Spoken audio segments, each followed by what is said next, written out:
Thank you for tuning into the Taking 20 Podcast, episode 30, Save or Suck. Our sponsor this week is Wireless Networks. While you're thinking about it, you better go help your parents fix or upgrade theirs again, because it's about time. So what does save or suck mean? It's a game design decision where passing a saving throw means nothing happens, but failing means something really bad happens. In other words, you make the save or it really sucks. Examples from gaming systems that I've played in the past: saving versus a Medusa's gaze, blindness, paralyzation, stunning, sleep, finger of death, confusion, feeble mind, possession, phantasmal killer, plane shift, and nauseating. Example spells: Tasha's hideous laughter, hold person, banishment, magic jar, bestow curse, flesh to stone, insanity, domination, the power word spells, etc. I first heard the term save or suck in a game of Advanced Dungeons & Dragons way back in the day. Versions earlier than the current 5th edition had a number of spells that if you didn't make the save, sucks to be you. Thankfully, more recent editions, 4E and then even more so in 5E, and in Pathfinder 2nd edition, the save or suck mechanic is on its way out, but it's not gone completely. So why are these spells so powerful? Well, it's because of the way saving throws work in most gaming systems. In most gaming systems, saving throws have been a toggle, pass or fail. There's nothing in between. They don't care about armor class, most don't care how many hit points you have. Some gaming systems have added more levels. For example, Pathfinder 2nd edition have added critical success, success, failure, and critical failure as 4 possible results of a roll. In a lot of systems, a natural 1 is an automatic fail, which means 5% of the time, this spell will take someone out of the fight or out of their life. But who cares? 5th level caster with 1 spell can take the Lizardman Barbarian right out of the fight. Maybe that creature was going to be a major player in the adventure or campaign. Well, not anymore, she's not. Failed save, now she's blind. Disadvantage on all attack rolls, assuming she even attacks the right square. The party just whittles her down from range without being in danger. Boring. Takes combatants out of the fight in 1 fell swoop. And I mean, let's face it, that 1 saving throw could change the course of an entire fight, adventure, or campaign. Oh look, he stunned the 18th level wizard who can't move. Mr. DM, what are the coup de grace rules again? Or the spells fail. It's anticlimactic. I cast Power Word Blind at the giant. He needs to make a will save. 27. Well, okay then, I'm done with my turn. Some would argue, aren't these spells just examples of playing smart? I mean, sure. From a player's perspective, it makes a ton of sense. We can trap our home base such that anyone entering without a certain insignia is turned to stone. Well, sounds like our treasure's safe. I can blind a dragon forever and make it live in an extended period of time in dark agony for it. Where's my pen? I'm ready to sign the dotted line. As a player tactic, I think it may be a little bit overrated, and here's why. There's 2 scenarios. 1, there's a ton of enemies on the battlefield. You took 1 dire celestial were-donkey out with a 6th level spell. Yay! 19 more to go. Or there's 1 big enemy on the battlefield. You do everything or nothing. This is the equivalent, for those of you that play chess, of the chess players who pull their queen out and try to use it for everything. Eventually they lose it, and it sucks for them for the rest of the game.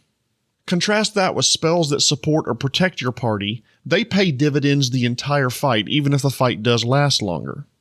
That being said, I completely understand why so many players use them. Are they powerful? Absolutely. For most casters, should they be a tool in your belt that you pull out every now and then? Yes, you should.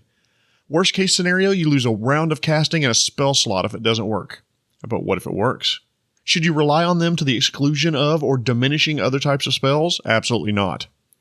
Let's flip the screen. What about using them as a GM? Is it okay to throw baddies at the players who have these abilities? Occasionally? Absolutely.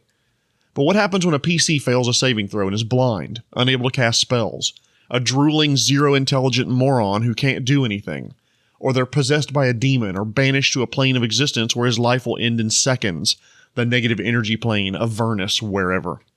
You'll likely hear cries of, well, that's not fair, and that sucks, and why does so much hinge on 1 die roll? Why do you game? Your players get together to play together. 1 save or suck spell, and one of your players is down for the fight, the night, or maybe even the entire campaign.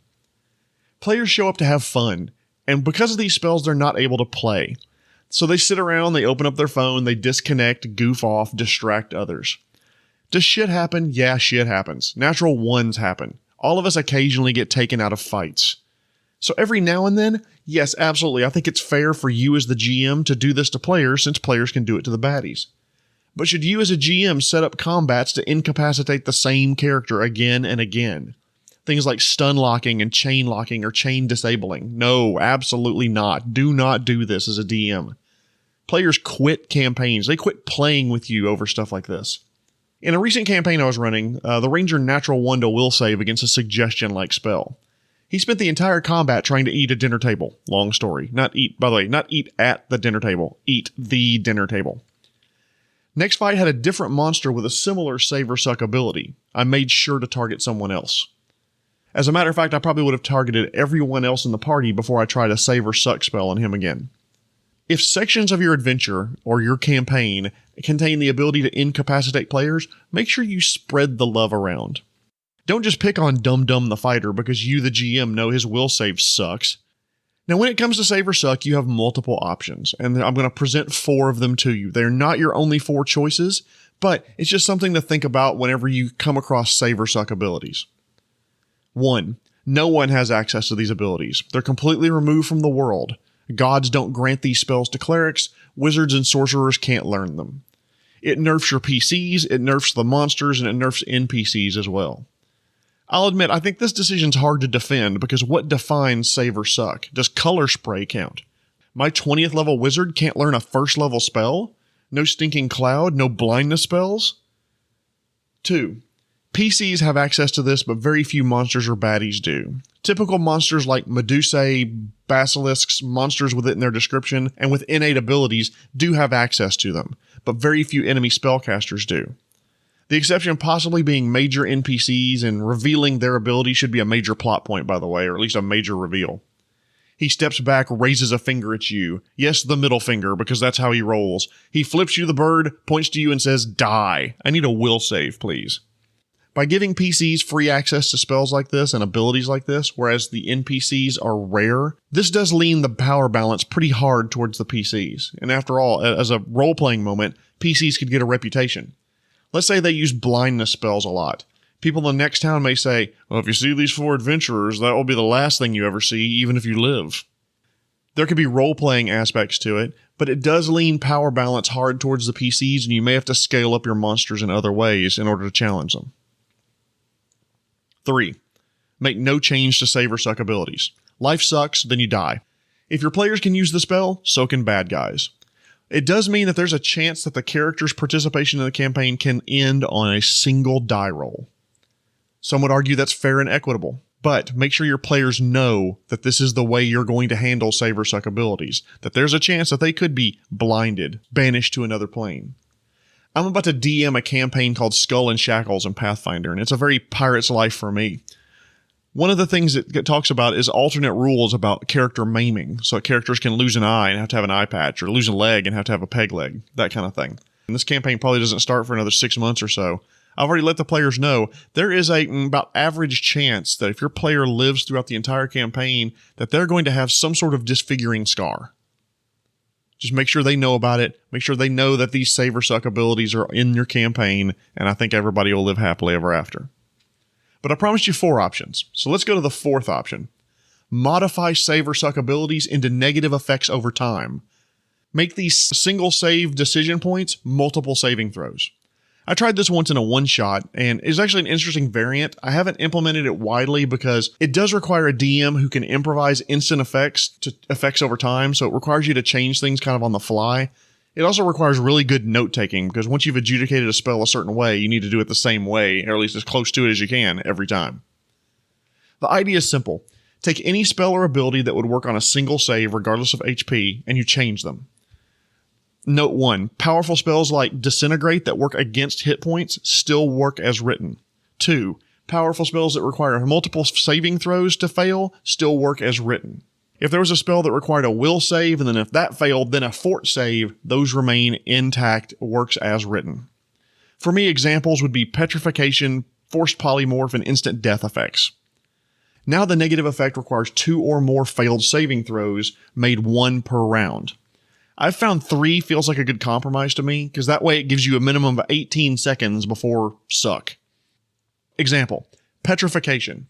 The PC basically gets hit by a Medusa's gaze and fails the save. On the first failed save, they begin turning to stone from feet up. Maybe the first round the rounds after the first failed save, they can't move their legs because they're a statue from the knee down. Maybe the next round they try another saving throw and pass it, so they stay as is. But the third round they try it and they fail the second time. Now they've turned to stone all the way up to maybe the mid-torso. So they can't retrieve items from packs because it's all turned to stone. They can still move their arms, but that's about it. Third failed saving throw, whether that's the next round or 10 rounds down the line, dead. That simple.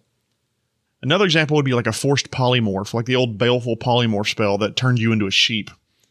On the first failed saving throw, maybe your armor is now stuffed with wool. You get like a minus 10 foot to your movement speed and minus 1 to all skill checks and attack rolls because you're distracted with all this scratchy wool inside your armor. On the second failed save, your hands start to become hooves and wool sprouts out over your arms, legs, and head. So maybe you're taking minus 5 to attacks and minus 10 to disarm attempts because your thumb is starting to shrink. And on the third fail save, well,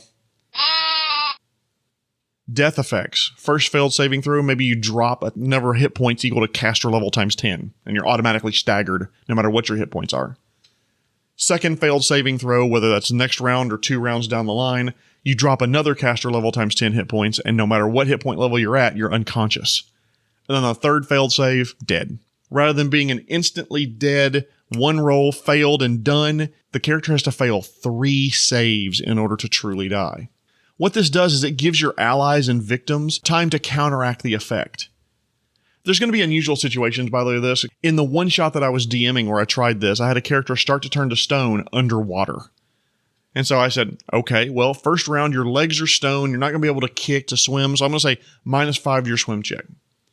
Second round, stone up to the chest. It was a minus 20 to the swim check, and she started sinking like a stone. Third round, dead. She was an underwater statue. But she had to fail 3 saves, and no one was able to get to her to reverse the effect in those rounds. And I believe that she failed it, I want to say it was over 4 or 5 rounds. Here's the thing. If you adjudicate these save or suck abilities this way for the PCs, it really needs to be adjudicated the same way for the bad guys. PCs use some sort of petrification attack, and the bad guy starts turning to stone. Maybe he has time to reach into his pack, retrieve a stone to flesh scroll, and save himself. Or PC casts a petrification attack on a Minotaur who, because of modifier, needs to roll a 12 on a save. The old way, there's a 55% chance that this Minotaur is going to turn into a statue instantly. Fight over. And there's a 45% chance of, I guess I just lost a round of casting. This new way, besides that 45% chance, once that's initially adjudicated, the Minotaur might still be in the fight for a while, maybe a long while if he starts rolling well. Even if his legs are stone, he could call for help. He could switch to his bow and start firing away at the PCs. Maybe he has a Dispel Magic wand and uses it to get rid of the effect. If the PCs are smart, maybe they start him turning to stone and they know this will happen over time. They get to cover and wait it out. Maybe eventually he's going to roll a natural 1. If you decide to modify Save or Suck to, rather than being an instant effect, to be effects over time, it can artificially lengthen fights. Like I said, I experimented with it and it's not bad. I think it could use some refinement and tweaking. I mean, giving PCs and baddies multiple saves against effects reduces what I call the sniper shot out of nowhere effect, where one bad roll means the characters are red smear across the floor. In a lot of gaming systems, there are bottomless pits as traps. And a lot of times the PC will get a reflex or a dexterity save to keep from falling into the pit. And even if they fail that, a lot of times the description of the pit will say, well, they also get an acrobatics check or an athletics check to try to catch themselves on the lip before they fall in. Because the simple fact is, if they fall into a bottomless pit, they are effectively gone. You're giving them 2 die rolls to prevent the really bad thing from happening. If you modify spells like this, you must let players know during session 0. But if you decide to do it mid-campaign, you need to discuss it with the players and get feedback first. Allow those players who took these spells to trade them for others. Modifying spells and abilities can dramatically change the feeling of game systems. Whether you change the way spells work or not, if you use Save or Suck to lock down or take players out of multiple sessions in a row, it just isn't fun for the player. That being said, if the player does something silly and this is the result, so be it. I've told this story on another episode, but in the current campaign I'm running, one spellcasting PC severely overextended herself against a basilisk. The paladin was running up behind her and was trying to help, but was still 40 feet away and there was no way he'd reach her in time. The basilisk used its petrification ability and she natural won her save. The table went absolutely silent and the player running the paladin said, "I'm casting a spell, Paladin Sacrifice." He went on to say that this spell has an instantaneous casting time, allows the paladin to take on the negative effects from another player. I didn't remember the spell, so I immediately began looking it up while the spellcaster tried to talk him out of it. I read and it worked as he described it, but it had to be done immediately after the failed save. It was. And the paladin received no saving throw against the effect. All I said is, "Are you sure?" The spellcaster said, "No, he doesn't do that," but the paladin said, "Yes, I do." I described his character turning into a marble statue with his hand outstretched protectively towards the spellcaster that was affected by this. It was an amazingly dramatic moment, created by that player's choices as a result of a save or suck spell. He went on to play a new character in the campaign while the party attempted to bring his old character back. But the player didn't want that character to come back. He felt like his story had come full circle. So even after the stone to flesh spell and everything else, he said his soul doesn't return from the afterlife. It was a great moment. It's a moment I'll never forget from the DM's chair. Save or suck spells can produce unforgettable moments on both sides of the screen. From a game I ran a long time ago, the players lured the big bad into chasing them through a precast symbol of death on the floor. I believe this was D&D 3.5, if I remember right. The players knew the rules because they were veteran gamers, and they knew it didn't affect creatures who currently have more than 150 hit points. The wizard cast the spell and covered the symbol with a blanket that was tied to a rope. They sent the ranger and wizard in to kite the monster to the symbol, basically meaning they were peppering it with spells and arrows, whittling the hit points down and trying to get it to chase them. It chased them into the hallway. They asked me, "Okay, he's about to hit the symbol. How many hit points does he have left?" And I said, "I'm sorry, your characters have no idea about such a thing." They were committed at this point and ran over the blanket that had the symbol on it. It didn't trigger for them because it was covered. The wizard and ranger turned and ran, and as soon as they were more than 60 feet away, the fighter and cleric yanked the rope connected to the blanket. The symbol was exposed, the players were too far away to be affected, the monster had to make a fortitude save or die. And what did I roll? A natural fucking 1. Automatic failure. It cost them 5,000 gold pieces in diamonds to cast that spell, but it slayed the final dinosaur boss of a short 2 to 3 session adventure. The monster failed to save, and life sucked for it for the rest of its very short existence. As a DM, no point in being upset. It was clever. It cost the PCs a lot to use that ability. Listen, if you're running a campaign where every 2-bit NPC has save or suck abilities they can throw at the party, then you're just abusing the capability and likely creating an unfun environment for your players, so you might want to talk to them about it. Save or suck has a valid use in your adventures and campaigns, but every 2-bit street gangster shouldn't be able to stinking cloud your players into Pukesville. Vomitin'? Spewingham. No, Hurlsborough. Let's go with Hurlsborough. These days, other than monsters with the innate save or suck ability like Cockatrice and Banshee, I usually don't use the save or suck abilities to the extent that their description allows them. I generally change them to damaging and disabling spells. But high stakes fights, boss fights, memorable fights, absolutely I use them. However, that's because most of the sessions I DM are with experienced players who view character death as an inconvenience rather than a traumatic event. For sessions with newer players who are not used to character death, I'm much more cautious with these abilities. I tend to use them against minions, NPCs, and allies rather than the PCs themselves. So when it comes to save or suck abilities, make them rare and give their use a major impact in your adventure or campaign. When you roll it out against the PCs, make that a real oh shit moment that makes the PCs check up and realize that they are facing real danger here. Thank you so much for listening. Please listen and subscribe on iTunes, Google Play, Spotify, and hopefully soon, YouTube. Once again, I want to thank our sponsor, Wireless Networks. The technical explanation for the way they work, they're contention-based collision avoidance wizardry. This has been Taking 20 Episode 30, Save or Suck. My name is Jeremy Shelley, and I hope that your next game is your best game.